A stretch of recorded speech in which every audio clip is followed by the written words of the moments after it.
I'm Margaret Holloway, 72 years old, and I thought I knew everything about building a good life. I married young, raised 3 children, and poured my heart into making our house a home for 46 years. My husband, Robert, was a successful banker. Tall, distinguished, with silver hair that made him look more handsome as the years passed. We had what everyone called the perfect marriage. Sunday dinners with the children, anniversary trips to the coast, a comfortable rhythm that felt like safety. But that Tuesday afternoon, that's when everything I believed began to unravel. I was in the kitchen, kneading dough for Robert's favorite apple pie, when my phone rang. It was my youngest son, Marcus. He's an airline pilot for Continental Airways. Always been my baby, even at 38 years old. "Hi, sweetheart," I answered, wiping flour from my hands. "M.O.M.?" His voice sounded strange. "Tight. Is Jessica there with you?" Jessica, my daughter-in-law, Marcus's wife of 12 years, a woman I'd welcomed into our family with open arms, taught my grandmother's recipes, shared my jewelry with. "Jessica?" "No, honey. She's at her dental appointment, remember?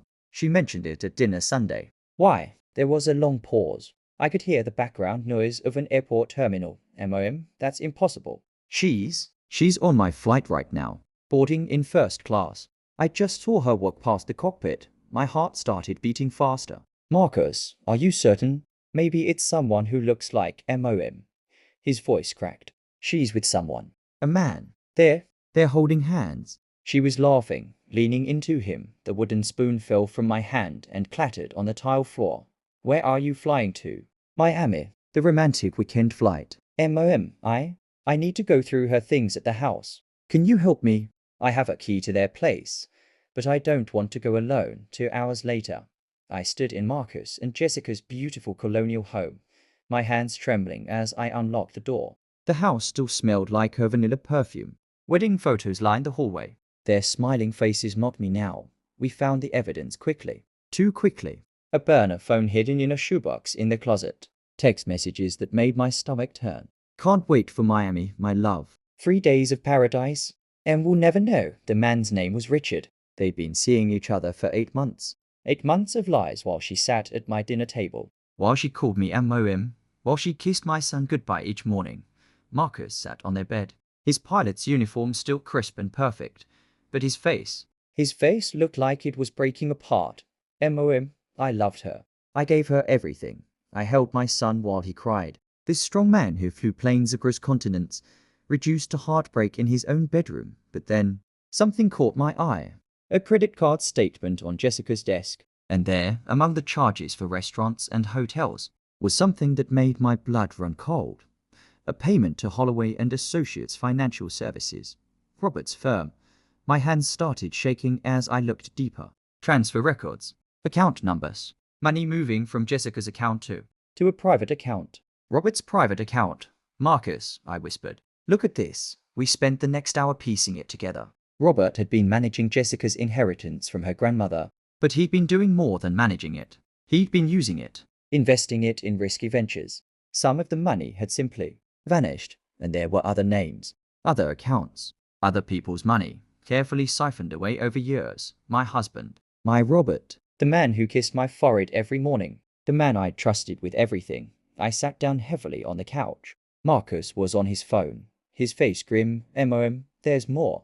I'm looking at the passenger manifest for my flight. The man with Jessica, his name is Richard Holloway." The room spun. Holloway. But that's Dad's brother, Uncle Richard.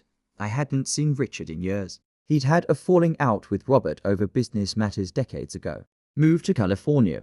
We'd exchanged Christmas cards, nothing more. But now pieces were falling into place. Richard was a lawyer. He specialized in financial fraud cases. My phone buzzed. A text from Robert. "Working late tonight. Don't wait up. Love you, love you." 2 words he'd said 10,000 times. How many of those times had been lies? I looked at my son, saw his pain, saw his betrayal, and something hardened inside me. Something that had been soft and trusting for 7 decades turned to steel. "Marcus, call your brother and sister. Tell them to come home tonight." "M.O.M., what are you thinking?" I stood up, smoothed my blouse, and felt a calm settle over me like a cloak. "I'm thinking that your father has been stealing. I'm thinking that Jessica has been working with Uncle Richard to gather evidence. I'm thinking that sometimes what looks like betrayal might be something else entirely. That evening, all my children gathered in my living room. My oldest David, a lawyer, my daughter, Sarah, a forensic accountant, and Margaret, still in shock when Robert came home at 9:30, whistling, carrying roses like he always did on Tuesdays. I was waiting. Margaret, what a lovely surprise. Everyone's here. Sit down, Robert.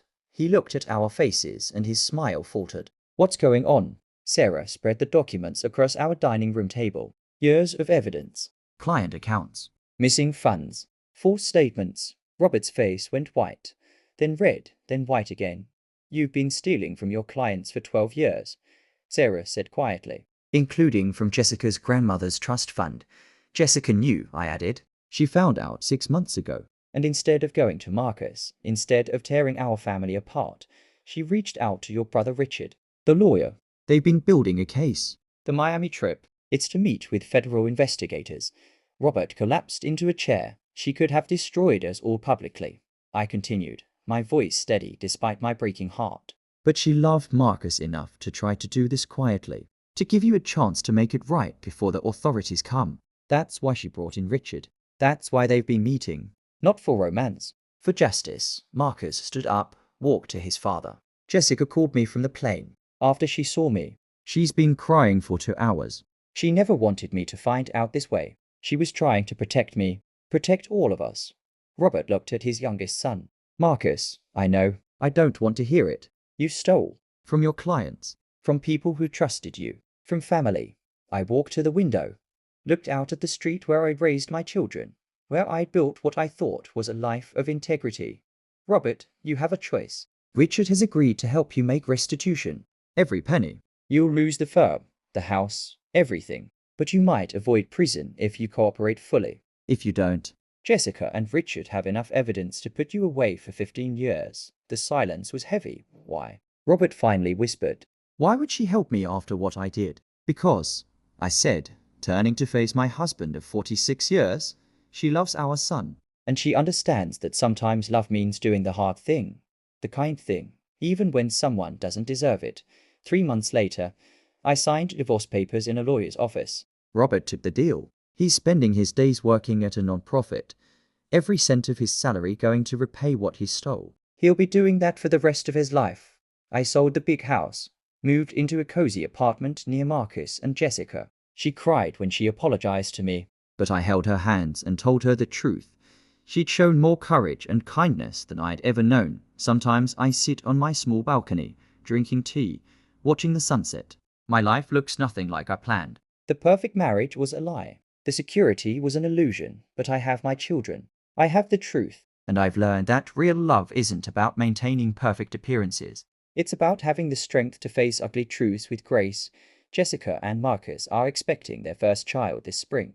A little girl. They're going to name her Margaret. And Uncle Richard, he visits once a month. We've become friends, bonded by the strange way life brings people together.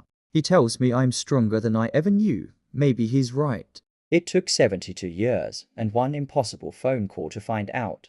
But I finally understand. Betrayal can look like many things. And sometimes so can love.